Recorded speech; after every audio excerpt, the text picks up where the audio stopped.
what do we learn about the bronze altar from 2 Chronicles 4? This is the question we seek to answer today as we continue our verse-by-verse study of the book of 2 Chronicles on walking through the Bible. The glory of his cross. Today we're going to be discussing 2 Chronicles chapter 4, verses 1 to 10, but before we do that, let's read the passage. If you have a Bible with you, turn to 2 Chronicles chapter 4, verse 1, but if you don't have a Bible, don't worry, just follow along with us on the screen. The version that we'll be reading from is the New King James Version. So 2 Chronicles chapter 4, beginning at verse 1. Moreover, he made a bronze altar. 20 cubits was its length, 20 cubits its width, and 10 cubits its height. Then he made the sea of cast bronze, 10 cubits from one brim to the other. It was completely round. Its height was 5 cubits, and a line of 30 cubits measured its circumference. And under it was the likeness of oxen encircling it all around, 10 to a cubit, all the way around the sea. The oxen were cast in 2 rows when it was cast. It stood on 12 oxen, 3 looking towards the north, 3 looking towards the west, 3 looking towards the south, and 3 looking towards the east. The sea was set upon them, and all their back parts pointed inward. It was a handbreadth thick, and its brim was shaped like the brim of a cup, like the lily blossom.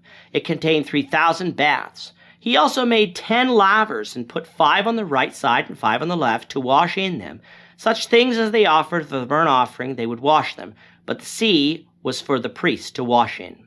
And he made 10 lampstands of gold according to their design, and set them in the temple, 5 on the right side and 5 on the left. He also made 10 tables, and placed them in the temple, 5 on the right side and 5 on the left. And he made 100 bowls of gold. Furthermore, he made the court of the priests, and the great court, and the doors for the court, and he overlaid those doors with bronze. He set the sea on the right side towards the southeast. In chapter 3, we looked at the building of the structure of the temple. We found out that it was 60 cubits long by 20 cubits wide by 30 cubits tall. That measures out to 90 feet long by 30 feet wide by 45 feet tall, with the cubit being 18 inches at the time of construction by Solomon. Thus, when compared to the tabernacle, its length and width was double the tabernacle, while its height was triple the tabernacle. The most holy place took up 20 cubits of length, leaving the holy place measuring 40 cubits. Its stone and wood construction was overlaid with gold, meaning that it was magnificent to look at. But as of yet, it was empty. So in this chapter, we're going to be looking at the furnishings of the temple. The chapter begins by discussing the bronze altar, an altar that wasn't described during the building of the temple in 1 Kings. This altar was massive, measuring 20 cubits in length, or 30 feet, 20 cubits in width, or 30 feet, meaning that it was square, and 10 cubits in height, or 15 feet. This would have necessitated stairs to reach the top, as is seen on the screen now. Compare this to the altar built in the tabernacle in Exodus 27, verse 1. You shall make an altar of acacia wood, 5 cubits long and 5 cubits wide. The altar shall be square, and its height shall be 3 cubits. So the bronze altar for the tabernacle was 7.5 feet long by 7.5 feet wide by 4.5 feet tall. Thus, in length and width, this altar is 4 times bigger, while in height it is over 3 times the height. Why would such a large altar be needed? Because the nation of Israel had grown. More people would be coming to the temple than came to the tabernacle, meaning more sacrifices, meaning a bigger altar was needed. Next, we move on to the bronze sea that was made as a replacement for the laver for the priests to wash in before attending to their duties. The sea had a diameter of 10 cubits, a height of 5 cubits, and a circumference of 30 cubits. In our measurements, then, the sea had a diameter of 4.5 meters, or 15 feet, a height of 1.5 meters, or 5 feet, and a circumference of about 14 meters, or 45 feet. Now, just so I don't have any mathematicians out there quibbling, the author of 2 Chronicles rounded off the circumference, for as you may or may not know, the circumference of a circle is pi times the diameter, with pi equaling about 3.14. That would give a circumference of 31.4 cubits. However, if pi is approximated to be 3 for literary purposes, then the rounded off 30 cubit figure is correct. And since we are not needing this figure to calculate anything, such as acceptable by the author of 2 Chronicles. The laver itself didn't sit on the ground, but it was supported by 12 oxen, with 3 oxen looking in each direction. The 12 oxen were used likely harkens back to the 12 tribes of Israel. As far as how much water this sea contained, 1 Kings says 2,000 baths, while 2 Chronicles says it contains 3,000 baths. Why the difference in these numbers?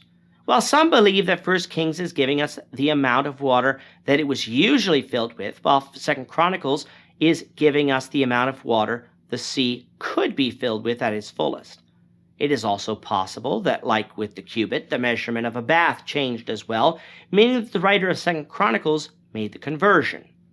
Or it could also simply mean that there was a later copyist error in one of the two texts, with the smaller value the likelier reading. Whichever is true, we can know there is no contradiction here. As for how much water a bath is, we simply don't know, but needless to say, it was a large amount of water, so we'll leave it at that for the sake of our discussion. Along with the sea were made 10 lavers, 5 for the right side and 5 for the left. These lavers were used for washing such things as they would use in the burnt offering, while again the priests washed for their duties using the water in the sea. The sea was set on the right side towards the southeast. However, in our picture, we're looking west, so the sea sits on the left side as you look at the temple doors. Inside the temple, instead of the 1 golden lampstand that the tabernacle contained, 10 golden lampstands were made, 5 for each side. Since the lampstands are going to be for the light of the temple, it makes sense why there are so many of them made for the temple. However, verse 8 also said that 10 tables were made, which would be for the showbread. This is the only chapter in Scripture where more than 1 table of showbread is mentioned, including later on in 2 Chronicles 29.